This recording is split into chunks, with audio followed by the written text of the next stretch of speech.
मित्रांनो नमस्कार. मी माऊलींनो नमस्कार. मी मुकुंद महाजन. माऊलींनो, मला उमगलेले गजानन महाराज ही एक अशी ऑडिओ व्हिडिओ सिरीज आपल्यासमोर प्रस्तुत करतोय. आणि गणुदास महाराजांनी लिहिलेला जो विजय ग्रंथ आहे त्याचा प्रत्येक अध्यायाचं अध्ययन करून एक विज्ञाननिष्ठ, आध्यात्मिक किंवा भावार्थी त्याचं चिंतन आणि मनन मी येणाऱ्या एपिसोडमध्ये करणार आहे. आज मी पहिला अध्याय घेतला आहे.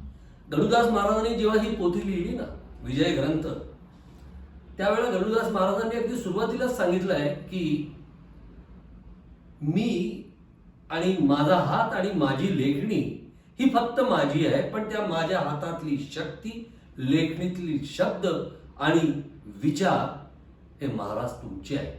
त्यामुळे मी जे काही लिहिलंय ते मी लिहिलंच नाहीये, तुम्ही माझ्याकडनं लिहून घेतलाय. आणि म्हणून हा माऊलीचा ग्रंथ, विजय ग्रंथ, गणुदास महाराजांनी लिहिलेला हा प्रासादिक ठरलाय. आजपर्यंत त्याचे अनंत पारायण केलेले आहेत. मी पारायण केलंय, तुम्ही पारायण केलंय, आपण सगळ्यांनी माऊलींनो पारायण केलंय. प्रत्येक पारायणात म्हणजे प्रत्येक आवर्तनात आपल्याला त्याचा वेगळा वेगळा अर्थ समजतो. कोणी 3 दिवसाचं पारायण करतं, कोणी 1 दिवसाचं, कोणी 21 दिवसाचं, कोणी अव्याहत चालू जातो. आणि जसे जसे तुम्ही खोलात शिरता तसं तसं तुम्हाला त्याचा वेगळा अर्थ जाणवायला लागतो. आणि त्या अर्थातनं मग गजानन माऊलीची मूर्ती असं सगळं स्वरूप घ्यायला सुरुवात करते. तेव्हा मला प्रत्येकाचा अँगल वेगळा आहे. तेव्हा मला ती मूर्ती कशी दिसते, मला ती कशी उमगली, हा मी इथे आपल्यासमोर त्याचं प्रस्तुतीकरण करणार आहे. आज मी अध्याय पहिला निवडला आहे. आता हा पहिला अध्याय यात गणुदास महाराजांनी आपल्या सगळ्या देवतांना, संतांना वंदन केलंय, आपल्या कुलस्वामिनीला वंदन केलंय. आणि पुढे ते म्हणतात की 23 फरवरी 1878 साली, म्हणजे 23 फरवरी 1878 ला गजानन महाराज प्रकट झाले. मग पहिला माझ्या डोक्याला जो त्रास झाला तो या गोष्टीचा की आपण बघा ना, आपण आपला वाढदिवस करतो. म्हणजे ज्या दिवशी मी माझ्या आईच्या उदरातनं बाहेर निघालो आणि हे विश्व पाहिलं, तो दिवस माझा जन्मदिवस, आणि तो मी साजरा करतो. आपली ही पूर्ण सजीव सृष्टी आहे ना, या सजीव सृष्टीमध्ये कोणत्याही प्राणीमात्राचा, पक्ष्याचा का कोणत्याही जीवजंतूचा जन्म होण्याकरता आईचं उदर आवश्यक असतं, असं आपलं सायन्स सांगतं. आणि आपण बघतोय. तर महाराज प्रकट झाले. तर मग माझ्या डोक्यात विचार आला की महाराज प्रकट झाले म्हणजे महाराजांनी कोणत्या ना कोणत्या आईच्या उदरातनं जन्म घेतला असेल. महाराज हे 23 फरवरीला सगळ्यात पहिले देवीदास पंत पातुरकर यांच्या मुलीची ऋतुशांतीचा मोठा कार्यक्रम सुरू होता. त्यानिमित्ताने त्यांनी एक भोज आयोजित केला होता. त्या भोजात ज्या उष्ट्या पत्रावळी बाहेर टाकल्या, त्या पत्रावळीत गजानन महाराज हे अन्नाचे कण वेचून आपलं पोट भरीत होते, असं सगळ्यात पहिले श्री व्यंकटलाल अगरवाला आणि दामोदर पंत कुलकर्णी यांना दिसले. म्हणजे त्या दिवशीपासनं गजानन महाराज शेगावला प्रकट झाले. त्या पूर्वी गजानन महाराज काय होते, कोण होते, कुठे होते, याच्या अनेक कथा, दंतकथा आहेत. पण त्याला असा स्टँडर्ड काही ऑथेंटिक सपोर्ट नाही. म्हणजे आजपर्यंत आपण जसं आपलं एक मत आहे की प्रत्येक जन्मलेल्या जीवाला एक आईचं उदर लागतं, एक बापाची सावली लागते, तेव्हाच त्याचा जन्म होतो. हा एक भाग जर आपण मानला की असं जर घडलं असेल तर केव्हा तरी, म्हणजे गजानन महाराज प्रकट झाले तेव्हा त्यांचं वय 24-25चा तरुणाबाळ तेजपुंज असं त्याचं वर्णन गणुदास महाराजांनी केलंय की त्यांच्या चेहऱ्याभोवती आभा होती, चेहऱ्यावर एक सतेज असं सत्यत्वाचं तेज होतं आणि भारदस्तपणा होता आध्यात्मिक. तेव्हा हा 24 वर्षाचा तरुण म्हणजे 24 वर्षापूर्वी कुठेतरी याचा जन्म झाला असेल, हे आपला अनुभव सांगतो. परंतु मित्रांनो, आजपर्यंत त्यांच्या आई वडील किंवा त्यांचे भाऊ बहिणी असे ऑथेंटिकली असे समोर आलेले मला कुठे जाणवत नाही. हा एक विचार प्रवाह आहे. आता बघा ना, की यांचा जन्म झाला म्हणजे आई पाहिजे, नक्की झाला असं आपण धरून चालू. पण मला इथे तुम्हाला थोडं वेगळं सांगायचं आहे मित्रांनो, की गजानन महाराज प्रकट झाले म्हणजे मला इथे तुम्हाला हे सांगायचं आहे की आईच्या उदराशिवाय गजानन महाराज प्रकट झाले असावे असं मला इथे वाटतं. अगदी सुरुवातीला जर ही संकल्पना आपण ग्राह्य धरली ना, तर कुठेतरी ती आपल्याला पचणार नाही. आपण म्हणू हा अशक्य, आईच्या उदराशिवाय माणसाचा जन्म अशक्य आहे. पण मित्रांनो, मी आता जे आपल्याला सांगणार आहे त्यातनं कदाचित आपल्याला असं वाटू शकते की गजानन महाराजांचा जन्म हा माऊलीच्या उदरात न होता त्यांनी स्वतःला प्रकट केलं असावं याची शक्यता खूप आहे. म्हणून आपण सगळे लोक गेल्या म्हणजे 1878 ते आजचे यावत महाराजांचा प्रकट दिन साजरा करतो आहे. तर आता प्रकट दिन जर आपल्याला समजावून घ्यायचा आहे तर मित्रांनो, आपल्याला थोडं मी क्वांटम फिजिक्सचा किंवा क्वांटम मेकॅनिक्सचा रेफरन्स देतो.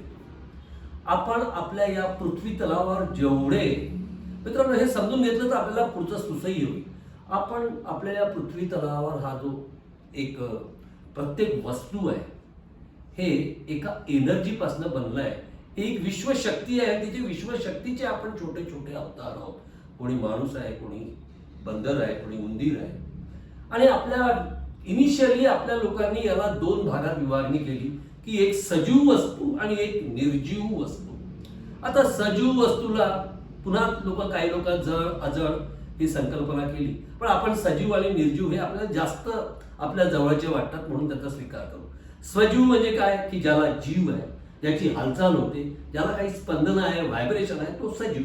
आणि निर्जीव म्हणजे काय, की जो ठोकळ्यासारखा पडला आहे, जो हालत नाही, डुलत नाही, त्याच्यात जीव नाही, तो निर्जीव. ही आपली एक आधारस्तंभ आहे. याच्यावरून आपण सजीव आणि निर्जीव असे भेद केले.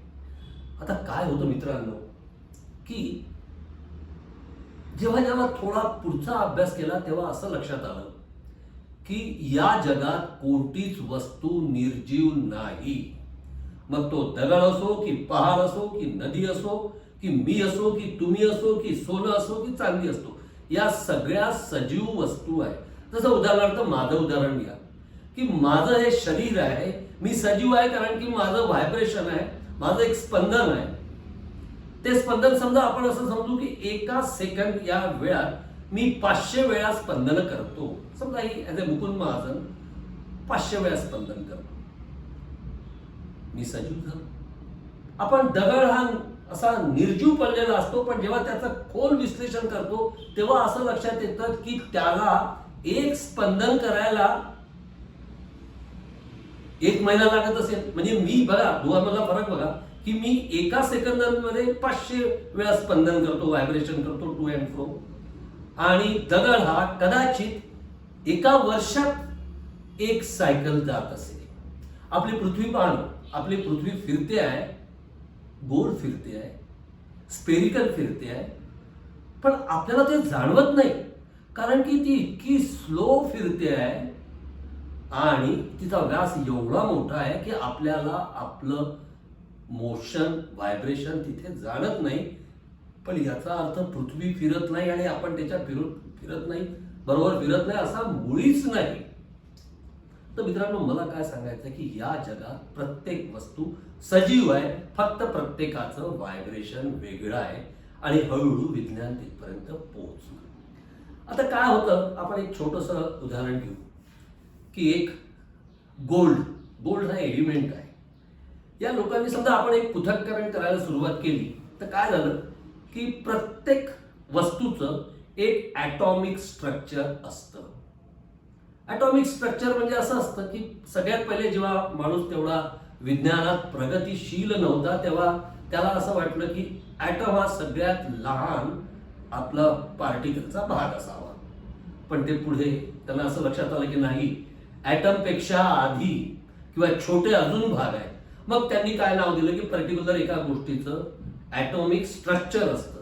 म्हणजे जसं ॲटॉमिक स्ट्रक्चर एक गोल्डचं आहे तसं दुसरं ॲटॉमिक स्ट्रक्चर जर तसंच बनलं तर आपण त्याला गोल्ड म्हणतो. आणि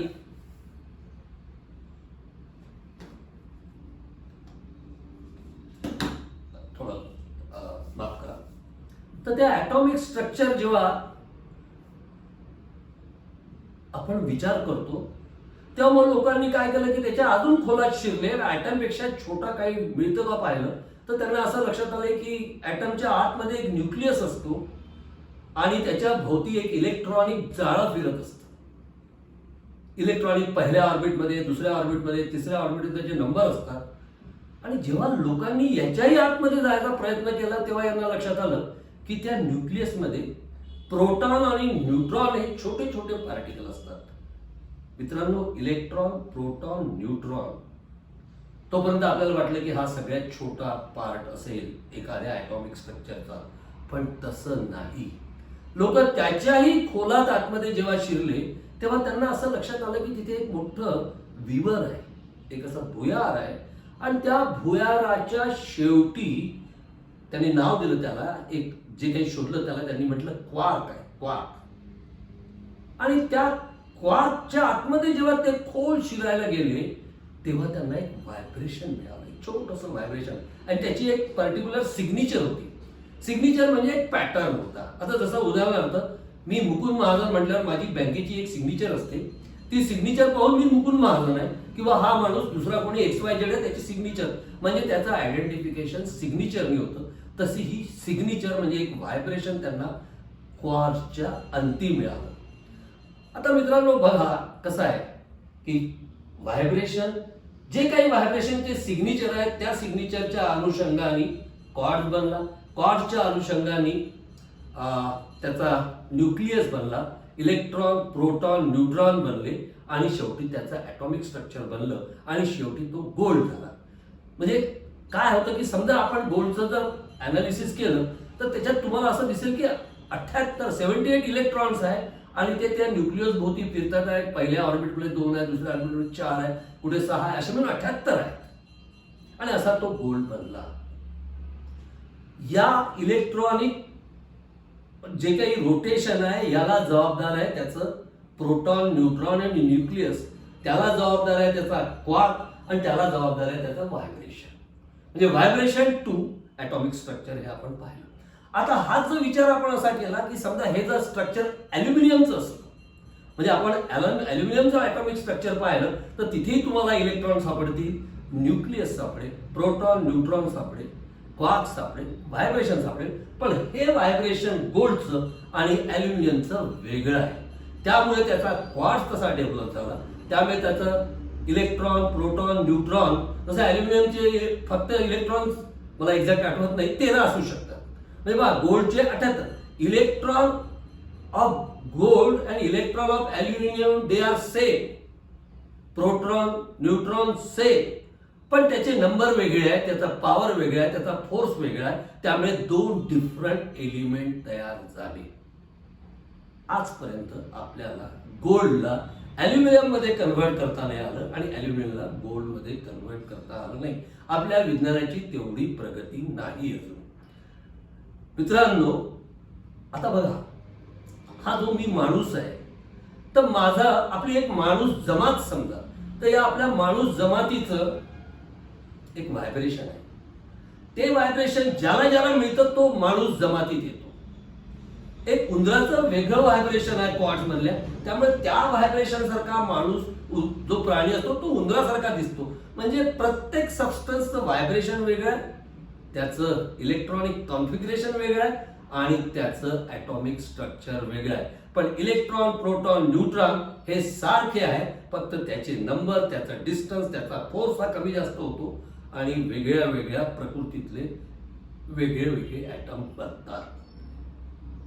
फक्त आपल्याला ते ध्यान नाही. आता काय होतं मित्रांनो, एक आपल्याला एक छोटीशी गोष्ट मला सांगायची वाटते याला सपोर्टिव्ह, की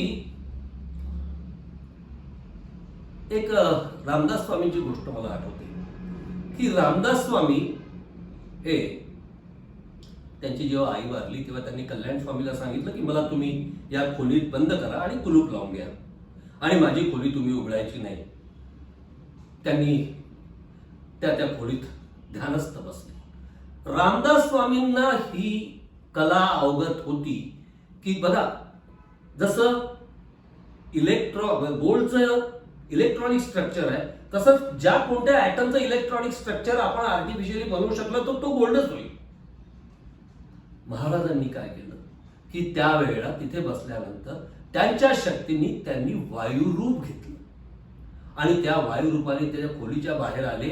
जिथे आई होती तिथे गेले, जे काही कार्य करायचं तिथे केलं आणि 8-10 दिवसानंतर ते पायी पुन्हा त्यांनी, म्हणजे बघा, वायुरूपानंतर तिथे गेल्यावर त्यांनी पुन्हा शक्तीने आपलं स्वतःचं रूप घेतलं आणि नंतर येता पायी ते सज्जनगडावर आले. ज्या वेळेला ते सज्जनगडावर आले तर सगळ्या लोकांना आश्चर्य वाटलं की हा माणूस आतमध्ये बंद होता, खोली तिथेच आहे, कुलूप तिथे आहे, पण हे कसं शक्य आहे? हा काय जादूचा खेळ आहे का? मित्रांनो, हा जादूचा खेळ नाही. कारण की हे लोक सुपरमॅन होते. यांचा जो म्हणजे काय म्हणतात त्याला, एनर्जी पॉवर इतका जबरदस्त होता की हे ते कॉन्फिगरेशन आपल्यात निर्माण करायचे आणि तसा प्रकटीकरण करायचे. या विषयावर जर आपण प्रकट दिनाकडे पाहिलं तर मला असं वाटतं की महाराजांचं जे ॲटॉमिक स्ट्रक्चर होतं ते त्यांनी आपल्या शक्तीने धारण केलं आणि ते प्रकट झाले आईच्या उदराशिवाय.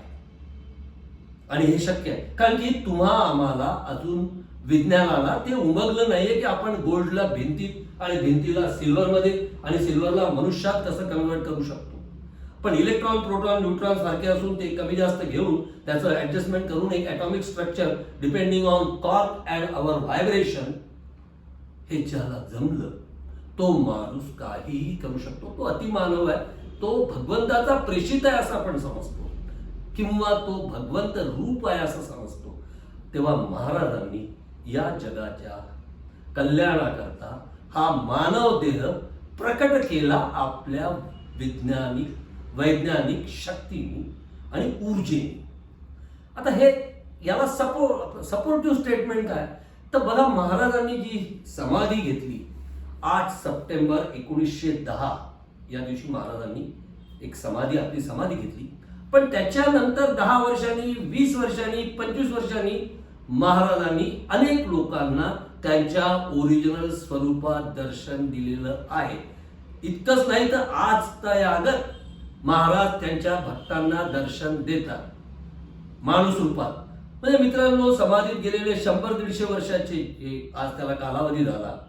आज आपण 2022 मध्ये आहोत आणि महाराजांनी समाधी घेतली 1910 साली.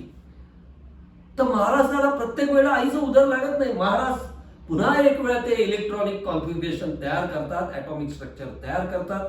भक्तांची श्रद्धा असली त्या श्रद्धेय भक्तेला महाराज आजही प्रकट होऊन दर्शन देतात. म्हणून मला असं वाटतं की महाराजांचा जन्म हा आईच्या उदरातनं होता, त्यांच्या ऊर्जेतनं आणि त्या ऊर्जेच्या ऍडजस्टमेंटमधनं त्यांनी केलेला त्यांच्या शक्तीतनं झाला असावा आणि म्हणून आपण तो प्रकट दिवस म्हणून मनवतो. मित्रांनो, माझा तर याच्यावर विश्वास आहे. आपल्याला काही जास्त माहिती असली तर मला सांगा, मी त्याच्यावरही चिंतन मनन करेन. अजून एक छोटंसे 2 मिनिटं आपले गेली की मित्रांनो, महाराजांनी सांगितलंय बघा, छोटंसं किती सुंदर उदाहरण दिलंय की महाराज हे त्या देवीदास पंथाच्या ओसरीवर अन्नाचे कण कण वेचित होते. पण या याच्यातलं एक गोष्ट सिद्ध होते की आपल्या भूतलावर पुष्कळ लोकांजवळ अन्नाची कमी आहे. तेव्हा त्यांनी महाराजांनी एक संदेश दिला की प्रत्येक अन्नाच्या कणाकणातनं कोणी ना कोणत्या माणसाचं पोट भरू शकतं, म्हणून तुम्ही अन्न नासडू नका. आता याच्यात 2-3 गोष्टी इम्प्लाइड आहे. मला असं वाटतं की अन्नाचा नाश करू नका म्हणजे एक तर तुम्ही अन्न जेवढं लागतं तेवढंच घ्या, किंबहुना त्याच्यापेक्षा कमी घ्या. म्हणजे 1 घास कमी खाल्ला तर 1 घास कोणाला तरी दुसऱ्याला कामाला येऊ शकतो, ही संकल्पना आहे. त्यात अजून महाराजांनी सांगितलं, यदा कदाचित तुम्ही जास्त अन्न घेतलं तर तुम्ही पोटाच्या वरती खाऊ नका. जरी अन्न परब्रह्म असलं तरी पोटाच्या वरती खाऊ नका, कारण की सगळे रोगांचं उगमस्थान हे तुमचं पोट आहे. म्हणजे तुम्ही जे अन्न खाता ते अन्न तुम्हाला कसं पचतं आणि कसं पचत नाही यावर तुमचं पूर्ण जीवन अवलंबून असतं. तेव्हा माऊलीने सांगितलं की तुम्ही जास्त अन्न झालं आपल्या ताटात तर पोटात नका टाकू, चांगल्या ठिकाणी त्याचा सदुपयोग करा, ज्याला गरज आहे त्याला. आणि मग अजून एक छोटीशी गोष्ट अजून त्यांनी समोर दाखवली की जेव्हा देवीदास पंतांनी त्यांच्याकरता भरलेलं पक्वान्नाचं ताट आणून दिलं तेव्हा महाराजांनी सगळे पक्वान्ने एक केले आणि गिळून घेतले. यातनं महाराज काय सांगून राहिले माहितीये का की अरे हा चवणा सोडा की मला जिलबी हवी, मला लाडू हवा, मला जे काही तुम्ही खाता कोणताही पदार्थ खा त्याची जीवनसत्वे आणि टॉक्सिक ऍसिड बनतं.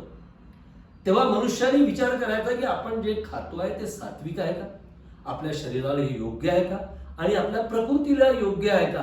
ते जर असेल तरच खा, अन्यथा घेऊ नका, टाकू नका आणि टाकल्यास त्याचा विनियोग चांगला करा. असा सुंदर संदेश, भावार्थ संदेश महाराज आपल्याला पहिल्या अध्यायात देतात. मित्रांनो, मी इथे थांबतो. मला जे पहिल्या अध्यायाबद्दल वाटलं ते मी आपल्याशी बोलू. आपले जर विचार वेगळे असतील तर जरूर आपण याच्यावर डिस्कशन करू आपल्या फोरमवर. मी दर महिन्यात एक अध्याय टाकणार. आज यावेळेचं पहिलं पुष्प मी इथे महाराजांच्या चरणी अर्पण करतो आणि सगळ्या माऊलींना मनपूर्वक नमस्कार करतो. जय गजानन, श्री गजानन. मी प्रोफेसर मुकुंद महाजन. माझा नमस्कार स्वीकारावा. जय गजानन, श्री गजानन.